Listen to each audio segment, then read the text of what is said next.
The Special Olympics was founded in 1968 by Eunice Kennedy Shriver. It is the world's largest sports organization for people with disabilities. Her son, Tim, is now the chair of the worldwide organization and joins me now. Welcome, Tim Shriver. Good to see you. What is your first reaction to this administration cutting all federal money from Special Olympics? Well, I think like the big picture here is that they're missing a big story. There's a much bigger story going on in the country, in our schools, young people who are fighting intolerance, who want to have programs in their schools that allow them to meet their peers who have differences, who want to overcome the fear of difference and replace it with the choice of inclusion. That's what the Special Olympics movement is doing today in schools. And so while the philanthropic traditions we have of volunteerism and private support are important, we're now in a new ballgame of trying to educate young people about the importance of an inclusive mindset to the future of the country. And that's a big story. We're in over 6,500 schools. Congressman mentioned 270. It's actually closer to 2 million young people who are now involved in our work in schools to try to make schools end this age-old fear of children who are different and replace it with a much more inclusive worldview.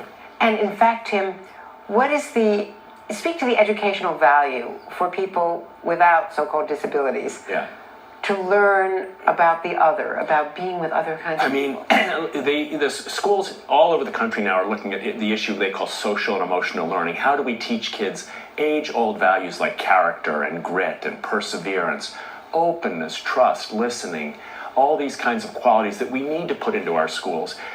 The irony here is that what we've discovered in the Special Olympics movement is that the teacher has become the athlete. The Special Olympics athlete, who everybody thinks we're there to help, has actually become almost the new professor in the school. And so what we're seeing in our Unified Champion Schools model is young people with autism and with Down syndrome and with Williams syndrome, they're actually acting as the leaders of a more inclusive culture. They're showing other kids how to overcome fear of difference.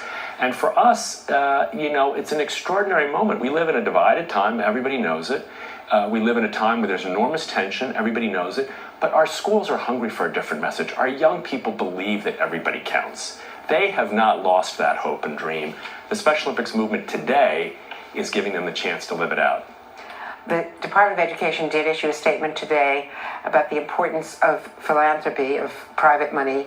They say the Special Olympics raises more than $100 million philanthropically every year, and while the Secretary is very personally supportive of their mission and work, the activities of Special Olympics are better supported with other state, local, and private funds. We just disagree completely. This is not the old Special Olympics. It's not my mom's Special Olympics in some ways. This is a new Special Olympics. We are actively engaged in the educational purposes that the country has articulated at the federal level, the educational purposes in the ADA, Title IX, the ESSA Act, the most recently passed major authorization of federal support. What are we working for? Fighting bullying, fighting social exclusion, fighting low performance for underachieving kids, fighting all of the ways in which for decades, let's be honest, decades, children with special needs have been marginalized and brutally excluded from schools, from communities, from family life, and still unemployed, 3 times more likely to be bullied, more likely to be poor. We have shifted into an educational mission that has state and local implications, but the federal government, if it believes in full inclusion, and it does, our Constitution, our Declaration, and our laws tell us we do. And if the federal government has a role to support that, it ought to be investing in kids with special needs.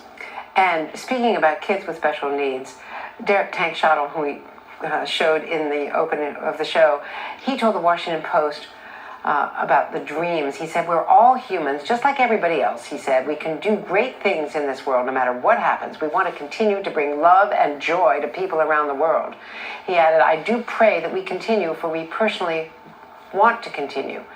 And this is one Special Olympian speaking, and he represents the movement. But their voices are so beautiful. If I can just say, I get to go to these schools and look at what young people are doing and listen to their voices and watch them organize the pep rallies and have the letter ceremonies for the kids who maybe have Down syndrome, who are playing on their Special Olympics unified sports team at the school level. Just like we did with Title IX, we're trying to do the same thing here. Give these young people the chance to shine, to tell their story as you've just heard. The country's starving for this. Republicans, Democrats, rich, poor, black, white, urban, suburban, gay, straight, everybody, when they see this, I mean, I have to say, almost everybody, when they see this, goes, my God, what a breath of fresh air. What a new story this is. This is a whole new version of the United States, not the old version that we hear every day about division and pain and anger and frustration. This is a new generation, and they're claiming their voice in programs like Special Olympics Unified Champion Schools as people who want to lead the country in a different direction. That quote you just said, imagine that coming from the mouth of a political leader or a business leader or a scholar. That's what they're asking us for. And so this is Education 101. What do you send your kids to school for? Read, write, of course. But to learn how to respect the fact that everybody matters, big lesson. Our athletes are teaching it. Teaching empathy, understanding.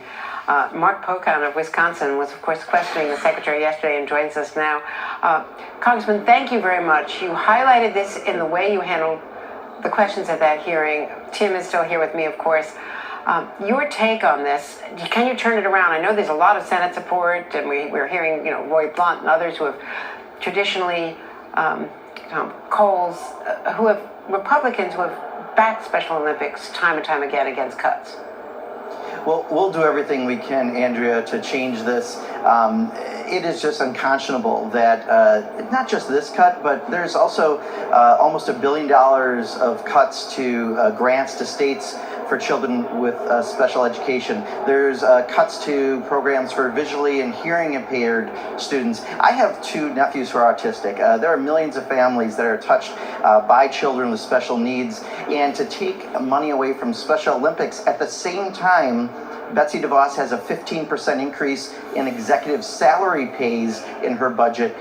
Makes no sense whatsoever. So I'm glad that we were able to highlight this. We're going to do everything we can to change this. This shouldn't be a partisan issue. I agree with Mr. Shriver completely. But this is something that Betsy DeVos clearly is out of touch on. And when you talk about the budget and about the cabinet coming to you with this budget, how do you persuade them that this is a really important federal responsibility? It's not just for private philanthropy.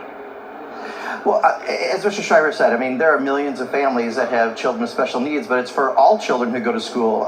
If you're a child with special needs, you're 2 or 3 times more likely to be harassed or bullied while you're in school. We need to have inclusive schools at every level, and this is a program that expands that into the school environment. But, you got to remember that the Trump budget has cuts to Social Security, to Medicaid, to the National Institutes of Health, where we find cures for diseases, and then programs like Special Olympics. So it's really an indication of a much bigger problem that we have with the president's budget.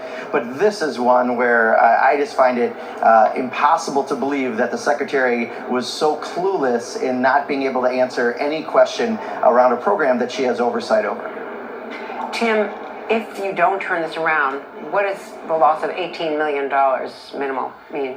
Well, it means closing down what we're doing in schools to end social isolation, as the congressman says. It means ending our commitment to creating unified sports programs in schools for all children who want to participate in sports. It means ending our youth leadership work to promote the ideas of tolerance and what we call an inclusion revolution. It means choking off. Most painfully, I think it's like I see into the eyes of a 12 or a 14-year-old who just wants, as all of our kids do, they want to fit in. They want to matter in their school. They want to achieve. It's hard for kids with special needs because they're not as likely to be the best kid in the math class or the best kid in the English class. They're more likely to be on the margins. But their eyes are just as big as every other child's eyes, and their hopes and dreams are just as big, and they just want to belong. And what we're saying to them is, we've got you, and we're with you. And educators are with you, your teachers are with you, your principals are with you, Republicans are with you, Democrats are with you. And if I had one message, it would be to the athletes. Don't worry. Whatever story you've heard, I can't tell you how many calls I got today from athletes asking what's going to happen, what's going to happen. And what I keep saying to them is, we have you, we got your back. This is a good country still, and this will persist. We'll make this work. Tim Shriver, such an important message. Thank you very much for coming over. And of course, Mark Pocan, thank you very much for starting the ball rolling on Capitol Hill. And coming up next,